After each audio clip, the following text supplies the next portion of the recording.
قال رسول اللہ صلی اللہ علیہ وسلم انہا ستکون فتنۃ، عنقریب ایک بہت بڑا فتنہ رونما ہوگا۔ حضور نے خبر دی فتنے کی۔ حضرت علی فرماتے اس پر میں نے عرض کیا میں نے عرض کیا مل مخرج منہا یا رسول اللہ، اے اللہ کے رسول اس سے نکلنے کا راستہ کون سا ہوگا؟ دیکھیے یہ لکھا ہوا ایگزٹ، نکلنے کا راستہ۔ اور عام طور پر آپ نے دیکھا ہوگا بڑے ہالز میں یہ سرخ روشنی ہوتی ہے، اس میں اس کا اہتمام کیا جاتا ہے کہ اگر خدا نہ خواستہ کو حادثہ ہو جائے لوگوں کو معلوم ہو نکلنے کا راستہ کون سا، یہ مخرج ہے۔ حضور نے خبر دی کہ فتنہ ہوگا۔ تو دیکھیے میں ایک بات عرض کیا کرتا ہوں، ذرا توجہ کیجئے، ہمارا حال کیا ہے؟ ہم بڑے ریشنلسٹ قسم کے لوگ ہیں، یہ زمانہ ریشنلزم کا ہے۔ اگر ہم ہوتے تو کیا پوچھتے؟ وہ فتنہ کیا ہوگا، کیوں ہوگا، کہاں سے آئے گا؟ ہمارے سوال یہ ہوتے ہیں کب آئے گا، کیوں، کہاں، کب، کیسے۔ ان سب کی حیثیت علمی سوالات کی ہے۔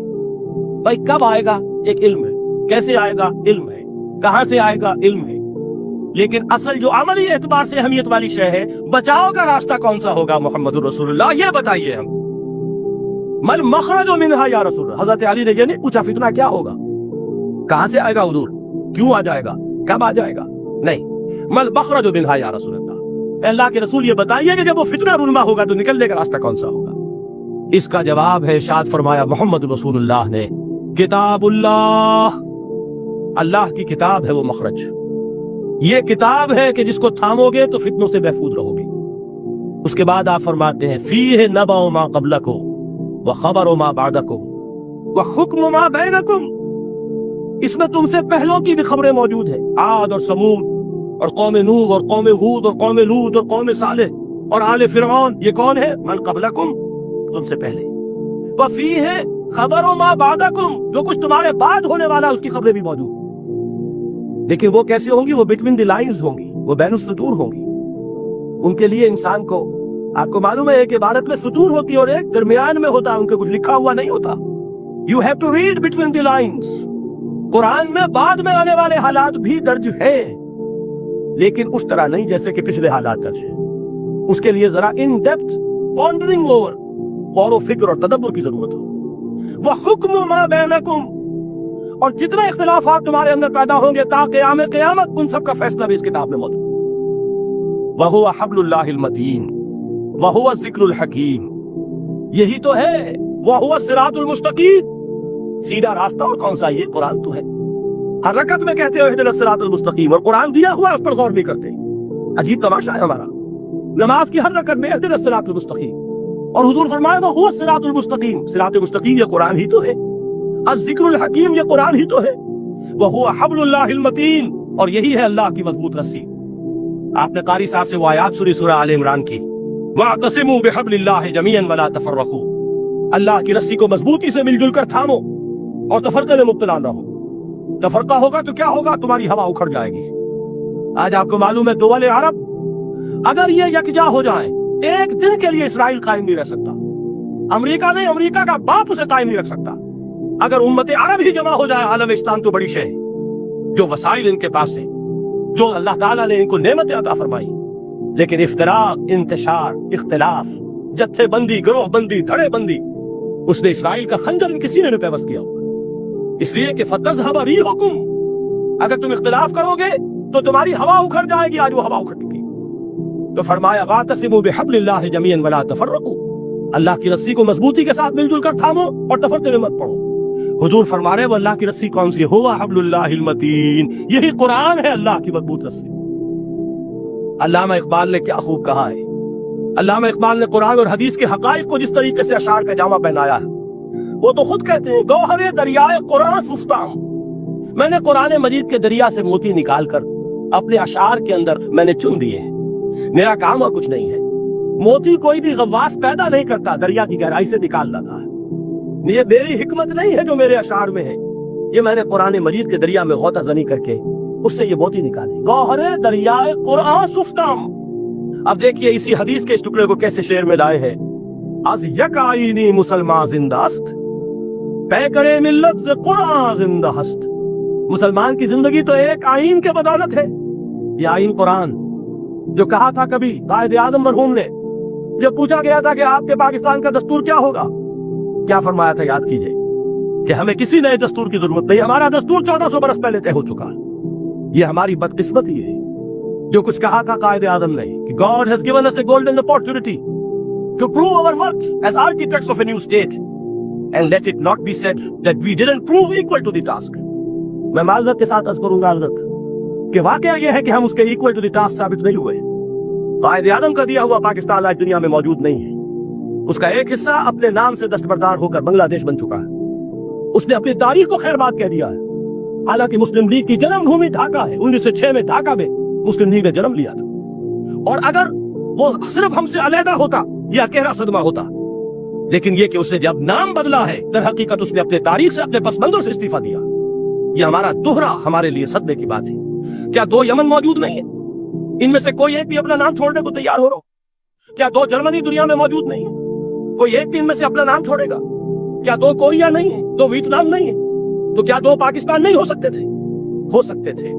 میں یہ کہا کرتا ہوں کہ یہ گہرا صدمہ ہے علیحدگی، اور دوہرا صدمہ ہے، اور اس سے کہیں زیادہ بڑا کہ انہوں نے اپنا نام بدل لیا، اپنی آئیڈینٹی چینج کر لی، انہوں نے وہ نام اپنے ماتھے سے اتار کر خلیج بنگال کے اندر دبو دیا۔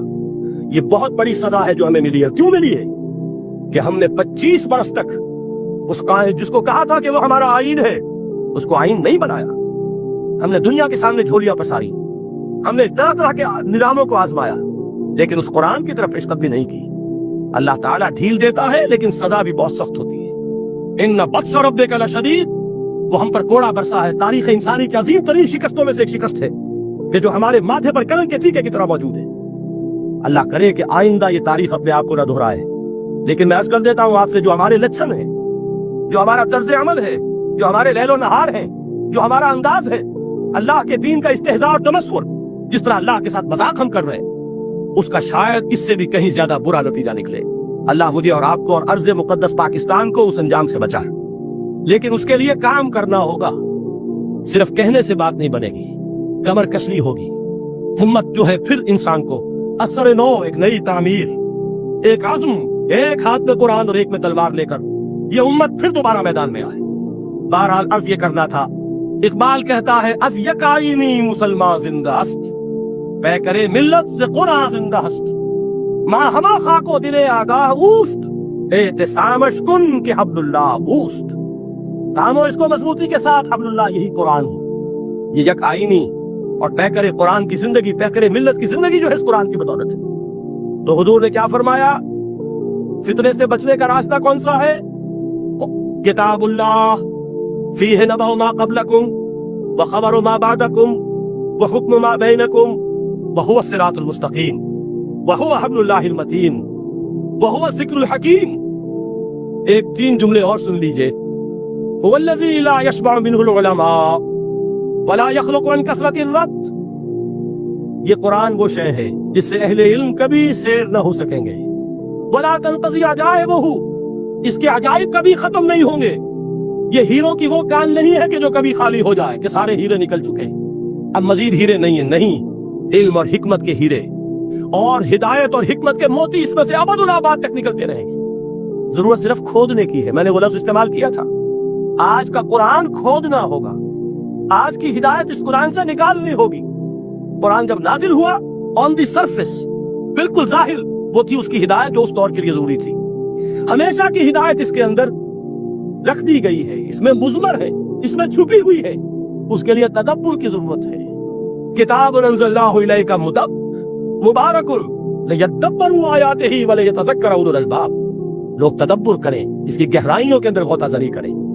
لا تنقضی عجائبہ، اس کے عجائب کبھی ختم نہیں ہوں گے۔ ولا یسمع منہ العلماء، اہل علم کبھی اس سے سیر نہیں ہوں گے۔ آپ کو سخت بھوک لگی ہوتی ہے اور کھانا کھانے کی تھوڑی دیر کے بعد اب آپ کا ہاتھ رک جاتا ہے، سیر ہو گئے۔ بہترین کھانا ہے لیکن نہیں کھا سکتے۔ اگر عام حالات میں وہ آتا تو کبھی نہ چھوڑتے، لیکن اب وہ آپ کا میزبان کہہ رہا کچھ اور نہیں، تناول فرمائیے ذرا یہ بھائی نہیں میں اب بھر چکا، یہ آپ کہتے ہیں کہ نہیں؟ حضور فرمایا یہ قرآن وہ شے نہیں ہے جس سے اہل علم کبھی سیر ہو سکے۔ ان کی پیاس بڑھتی چلی جائے گی، ان کے اندر quest of knowledge, search for wisdom بڑھتی چلی جائے گی۔ کبھی بھی انسان یہ محسوس نہیں کرے گا کہ مجھے جو لینا تھا میں لے چکا، بلکہ یہ کہ جیسے جیسے قدم آگے بڑھیں گے تہذیب کے، تمدن کے، علم کے، اتنے ہی قرآن جو ہے وہ آگے بڑھتا چلا جائے گا ہر دور کی رہنمائی کے لیے. لا تنقضی عجائبہ ولا یخلق عن کثرت الرد، بار بار کے پڑھنے سے اس پر بوسیدگی طاری نہیں ہوگی.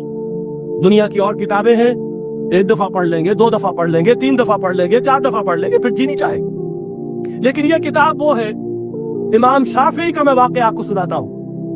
وہ یہ کہتے ہیں کہ ایک مرتبہ میرے ذہن میں یہ سوال آ گیا کہ اجماع کے لیے بھی قرآن مجید میں کوئی سند ہے، دلیل ہے؟ سب مانتے ہیں کہ اجماع جو ہے سورس ہے قرآن کے اسلامی قانون کی، جس پر کہ امت کا اجماع ہو جائے. تو کہتے ہیں میں نے 300 مرتبہ قرآن پڑھا اول سے آخر تک، صرف اس دلیل کی تلاش میں. 300 مرتبہ مجھے نہیں ملی. 301ویں مرتبہ جب پڑھ رہا تھا مجھے روشنی مل گئی. وہ یبتغی غیر سبیل المومنین کے جو الفاظ آئے ہیں، نولیہ ما تولی ونصلہ جہنم، جو کوئی شخص مسلمانوں کے راستے کو چھوڑ کر کوئی اور راستہ اختیار کرے گا ہم اسے اسی کے حوالے کر دیں گے اور جہنم میں پہنچا دیں گے. معلوم ہوا مسلمانوں کا جس پر اجماع ہو جائے اس کو بھی ایک سند حاصل. یہ مسلمانوں کا مجمع علیہ ایک راستہ ہے، اس کو بھی ایک سند اور دلیل کی حیثیت حاصل.